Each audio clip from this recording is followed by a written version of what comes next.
¿Qué tal, chicos? Sean bienvenidos una vez más a un nuevo tema relacionado al curso de anatomía. En esta parte vamos a ver unas generalidades sobre lo que es el sistema óseo, teniendo en cuenta pues sus funciones, algunas enfermedades que se pueden dar aquí, división de lo que es el sistema esquelético y pues sus características principales que debemos de conocer. Bien, entonces vemos introducción en una primera parte sobre el sistema óseo. Bien, comenzamos. Bueno, el sistema óseo para empezar es un conjunto de estructuras rígidas, obviamente los huesos, que unen mediante un tejido de tipo conectivo. Bien, si bien es cierto, este sistema se origina histológicamente de una capa embrionaria llamada mesodermo. El mesodermo más o menos lo va a formar a este tejido aproximadamente entre la sexta y séptima semana de gestación. Entre ellos pues encontramos varios tipos de morfología, por ejemplo podemos mencionar huesos largos, huesos planos, huesos cortos. Sin embargo también se mencionan por ejemplo huesos sesamoideos, huesos neumáticos, etc. Entonces lo vamos a ver acá detenidamente en este tema. Las funciones que desempeñan los huesos, para empezar tenemos la función de sostén, significa pues darle un apoyo a órganos blandos. También tiene la función de protección, si bien es cierto, por ejemplo el encéfalo está protegido por los huesos del cráneo, entonces también le dan ese tipo de función. La médula espinal, profesor, está cubierta por lo que son las vértebras, bien. Pero cuando hablamos de movimiento pasivo nos referimos a un tipo de movimiento que no gasta energía. Pasivo, no hay gasto de energía. En este caso podemos mencionar a las palancas que forman parte de ese sistema. Tenemos tres tipos de palanca, de primer género, segundo y tercer género. El hueso también está involucrado a la parte de almacenamiento, ¿no? Por ejemplo, cuando mencionamos sobre la MOA, o sea, médula ósea amarilla. Aquí pues principalmente tenemos tejido adiposo, que viene a ser su función de almacenamiento de sustancias. No solamente encontramos médula ósea amarilla, también podemos encontrar la médula ósea roja, que tiene por función la hematopoiesis. La hematopoiesis viene a ser producción de células sanguíneas por ejemplo como lo son los glóbulos rojos, las plaquetas, glóbulos blancos que involucran lo que son linfocitos, monocitos, etcétera, etcétera. Entonces la médula ósea roja tiene la función hematopoietica. Si bien es cierto, antes de que el hueso empiece a formarse, pues tenemos que tener en cuenta que el hígado, el vaso, son órganos que también producen esta función, pero a partir de que ya se forma el hueso, empieza su función mediante la médula ósea roja. La homeostasis mineral, tener en cuenta aquí dos tipos de hormona. La llamada PTH, la paratormona, justamente una hormona secretada por la glándula paratiroides, y la calcitonina secretada por la tiroides. Entonces, la homeostasis mineral entre estos dos tipos de hormonas se basa, por ejemplo, en lo siguiente. Tenemos que la PTH, en este caso la paratormona, va a quitar el calcio del hueso y lo va a llevar a la parte de la sangre. En este caso la PTH pues va a tener una función de elevar la concentración de calcio en la sangre, por lo tanto es hipercalcemiante. Si bien es cierto, ahora la calcitonina va a tener un proceso inverso. ¿Por qué? Porque en este caso va a quitar la sangre va a quitar el calcio de la sangre y lo va a llevar al hueso. En este caso va a ser hipocalcemiante. Bien, entonces entre ellos siempre va a existir una homeostasis. Aumenta el calcio, disminuye el calcio, pero no solamente está aquí este mineral, también podemos encontrar al fósforo. Bien, ¿qué más podemos mencionar sobre el tejido óseo? En el tejido óseo encontramos dos tipos de células, dos tipos de elementos, lo que es células y lo que es matriz ósea. Si te mencionan células, hay cuatro tipos de células. Según el orden evolutivo, según la formación final, tenemos que primero son las células madres, las stem cell, le llaman células osteogénicas, que se producen en etapa prenatal. Luego, cuando evolucionan, van a formar un osteoblasto, una célula ya que tiene por función formar la matriz ósea. Bien, luego, cuando el osteoblasto se recubre por tipo de matriz ósea, va a formar ahora los llamados osteocitos. Los osteocitos son principalmente las células representativas del hueso. Y finalmente tenemos a los llamados osteoclastos, que tienen por función resorción ósea. ¿Qué significa? Pues que ellos van a destruir el hueso, ¿ya? Entonces resorción significa lo contrario de lo que hacen los osteoblastos. Bien, cuando hablamos ahora de matriz ósea, existen dos tipos de matriz. Por ejemplo, la llamada orgánica y la matriz inorgánica. Si bien es cierto, al hablar de la matriz ósea orgánica, o oseína que también le dicen, representa un tercio de toda la matriz ósea. Un tercio, en este caso el 30%. ¿Qué encontramos aquí? Pues encontramos proteínas como colágeno, podemos encontrar heparón sulfato, fosfatasa alcalina, condroitin sulfato, etc., que le dan una función de flexibilidad. Pero la mayor parte de la matriz ósea es inorgánica, en este caso 2/3, 70%, y lo constituye, por ejemplo, las sales minerales, el fosfato de calcio y la llamada hidroxiapatita. Bien, entonces, la matriz ósea se divide tanto orgánica como inorgánica. Células. Al hablar de células tenemos que primero mencionar a la llamada stem cell, a la osteogénica, a la que va a formar más adelante al osteoblasto. ¿Cuáles son esas características? Bien, para empezar, esta es una célula pluripotencial, va a producir el osteoblasto o condroblasto y pues se observa en la etapa prenatal. Si bien es cierto, este tipo de célula se ubica debajo de la capa del periósteo y endósteo. El osteoblasto es una célula joven e inmadura que no tiene la capacidad aún de reproducirse, pero sí su función va a ser formar la matriz ósea orgánica. Bien, cuando va a contener colágeno, vitamina D, sales minerales para la formación del hueso, este tipo de célula se va a formar a otro tipo de célula representativa que le llaman el osteocito. El osteocito viene a ser ya la célula adulta madura, ¿no? Si te das cuenta, mira la imagen, es una célula con ramificaciones, presenta una estructura estrellada y se localiza específicamente en el osteoplasto u osteocele. Esa es su ubicación de esta célula representativa. Como tienen prolongaciones, pueden unirse a otro osteocito y esa comunicación se llama canalículo calcóforo. Bien, canalículo calcóforo. En cuanto al osteoclasto, recuerda que viene a ser una función de resorción ósea, es decir, para empezar, él va a destruir el hueso. La resorción significa destrucción. Características de un osteoclasto. Para empezar, es una célula móvil muy grande, presenta varios núcleos, por eso le dicen multinucleada. Va a derivar de la fusión de monocitos y su localización son las lagunas de Hoochie. Bien, ahí está su localización. Con este esquema más o menos comprendemos una mejor definición de lo que hablamos en sus características. Por ejemplo, las células del revestimiento vienen a ser las células de los osteocitos, ¿no? Lo que justamente son las representativas. Luego, cuando se da una destrucción del hueso, pues ahí está la presencia del osteoclasto. El osteoclasto viene a ser la parte de destrucción, pero quien va a formar va a ser los osteoblastos, la célula en este caso inmadura. Bien, entonces ahí encontramos también un tipo de homeostasis en cuanto a formación y a destrucción del hueso. Las membranas óseas. Existen dos tipos de membranas, lo que se le conoce con el nombre de periósteo y endósteo. El periósteo viene a ser la membrana que protege al hueso. Por ejemplo, aquí en esta imagen, en un hueso largo, tenemos que la capa externa, peri significa exterior, en este caso el periósteo cubre la parte del hueso. Pero tener en cuenta algo, que no siempre va a recubrir el 100% de todo el hueso. Por ejemplo, si te das cuenta en las partes laterales, digámoslo así, en la parte de las epífisis, presentan cartílago. Entonces el cartílago no va a permitir el 100% del periósteo para que recubra el hueso. Pero pasando los años, por ejemplo, en un anciano, pues este cartílago se va a perder. Por lo tanto, ahora el periósteo va a obtener casi la totalidad de capa que protege al hueso. Por eso, a veces en las personas adultas, cuando ya se pierde este tipo de cartílago, el periósteo abarca todo, tanto que cuando hay un tipo de articulación de hueso con hueso, pues van a chocar entre periósteo y por eso genera un dolor en los huesos en el caso de un anciano.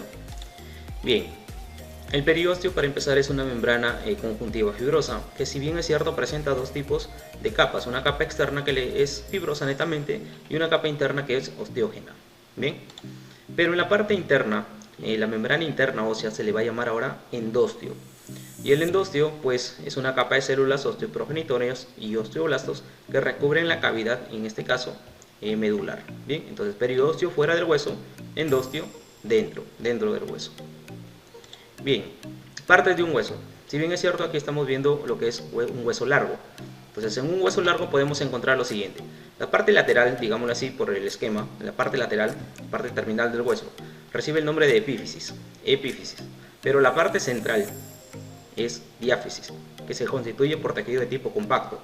Entonces, existe dentro del hueso médula ósea, que tú ya sabes, médula ósea roja o médula ósea amarilla. Encontramos también pues que la capa que protege el hueso se llama periósteo, mientras que la capa interna o membrana interna era el endósteo. Pero aquí tenemos que resaltar algo importante. Entre la epífisis y la diáfisis se encuentra una membrana, digámoslo así, una estructura en la cual recibe el nombre de metáfisis. La metáfisis viene a ser un cartílago de conjunción, es decir, se ubica entre la epífisis y la diáfisis. Él es el que le permite el crecimiento al hueso. Si bien es cierto, la literatura redacta que la metáfisis puede crecer hasta unos 18 o 21 años, ¿no? Pero este es necesariamente su función de crecimiento. Él es el que se alarga para que los huesos pues puedan crecer en tamaño. Bien, ahí está la metáfisis entre la epífisis y entre la diáfisis. Bien, tipos de osificación. Existen dos tipos de osificación, la llamada intramembranosa y la llamada endocondral. La primera, la llamada osificación intramembranosa, para empezar, es un tipo de osificación directa que está ubicada pues en el interior de membrana de la conjuntiva. ¿Cómo se inicia? Por la diferenciación de células mesenquimatosas. Entonces, este tipo de osificación intramembranosa pues es un tipo directo que se puede dar en huesos planos, por ejemplo los huesos del cráneo, se puede dar también en la clavícula, en la mandíbula. Bien, entonces necesariamente utiliza membranas fibrosas. Pero cuando hablamos del otro tipo de osificación, la llamada endocondral, endo significa dentro, condrio, en este caso cartílago. ¿Por qué? Porque va a utilizar un molde de cartílago hialino. Por eso le llaman un tipo indirecta. Es decir, mira, imagínate un cartílago, ¿bien? Dentro del cartílago empieza a osificarse de adentro hacia afuera para que finalmente forme hueso. ¿Ya? Entonces, ¿eso en dónde se da? En los llamados huesos largos. Huesos largos endocondral, huesos planos intramembranosa. Las clases del tejido óseo presentan dos tipos, el llamado tejido óseo compacto o también denso y el esponjoso o trabecular o alveolar que también le dicen. Al hablar del tejido compacto, pues tenemos que mencionar primero a sus unidades básicas. Las unidades del tejido compacto le llaman osteonas o sistema de Haber. Bien, pues es la parte externa del hueso y que presenta varios espacios escasos. Le da principalmente lo que es protección y soporte. El sistema de Haber pues está conformado por lo que es conducto de Haber, conducto de Boltzmann, lo que permiten la comunicación entre osteonas. También encontramos laminillas óseas, canalículos palcóferos, etcétera, etcétera. Pero la parte del tejido esponjoso, que le llaman trabecular, su representación es obviamente las trabéculas, pues presentan un tipo de espacios, muchos espacios, ¿no? Llenos de médula ósea roja. Entonces, aquí en la imagen podemos apreciar los dos tipos de tejidos. Tenemos para empezar el tejido de óseo compacto, el que está, mira, para la parte derecha, el tejido óseo compacto está hacia afuera, y encontramos ahí los sistemas de Haber, ¿no? Que parecen como si fuesen unos anillos concéntricos. Pero para la parte ya dentro del hueso, ahí está el hueso de tipo esponjoso, el que está conformado por trabéculas. Bien, también le llaman de tipo alveolar, no te olvides, alveolar. Bien. Tipos de huesos. Según su longitud, según sus dimensiones, podemos encontrar tres tipos de huesos. Lo que se conoce como huesos largos, ejemplo, aquellos que tienen mayor dimensión en longitud, ¿verdad? Tenemos, por ejemplo, el hueso húmero, el hueso cúbito, o también llamado ulna, al hueso radio, el metacarpos, al fémur, a la tibia, el peroné, o también llamada fíbula, y al metatarso. Bien, entonces, en este hueso largo, pues necesariamente van a presentar una longitud pues mayor. Bien, recuerda, no te olvides los tipos de membranas, la parte interna endósteo y la parte externa periósteo, ¿no? Si bien es cierto, por ejemplo, existen algunas fibras colágenas de tejido óseo que se van a continuar con el periósteo y a esto se le llama fibras de Charpey. Los huesos de tipo planos, pues obviamente presentan menor grosor. Entre ellos se puede encontrar el diploe, ¿no? Y están entre dos tablas de tejido óseo. Ejemplo, huesos como el omóplato o también llamado la escápula, el esternón, el coxal, los 8 huesos del cráneo y pues por último los huesos de tipo corpus, los que tienen sus 3 dimensiones aproximadamente iguales. ¿Cuáles son? Por ejemplo, los 8 huesos del carpo, los 7 huesos del tarso y las 26 vértebras. Esos se podrían considerar como ejemplo de huesos cortos. Bien, ahí está para un mejor entendimiento. Pero si ahora damos un poquito de realce en cuanto a datos importantes que debes de saber, tenemos a los huesos sesamoideos, aquellos que se encuentran entre tendones, bien, entre ligamentos. Ejemplo, la rótula que está en la rodilla, no se puede articular con otro hueso, simplemente está entre tendones, ¿bien? Por eso le llaman sesamoideo. En los huesos del carpo, por ejemplo en la muñeca, también hay un hueso sesamoideo, ¿no? Por ejemplo, ahí podemos mencionar al pisiforme. Huesos arqueados obviamente porque están encorvados sobre su eje, ¿no? Y podemos mencionar a las llamadas costillas. Huesos neumáticos porque dentro de ellos se encuentra aire, ¿no? ¿Por qué, profesor? Ejemplo, los senos, en este caso huesos como el seno frontal, seno etmoides, seno maxilar, presentan hueso en su interior, aire en su interior, porque necesariamente ellos permiten aligerar el peso de la cabeza. Y también es importante para la parte de la fonación, ¿no? Y tenemos acá un huesito llamado el sutural o borneano, el llamado hueso pactal de los incas, ¿no? Que si bien es cierto se ubicaba entre la parte de los parietales y el occipital, ¿no? Más o menos por la altura de la landoidea en un tipo de fontanela de los bebés. Bien, ahí está el hueso pactal o hueso de los incas. En esta primera parte del video del sistema óseo quiero terminar en lo que es fontanelas.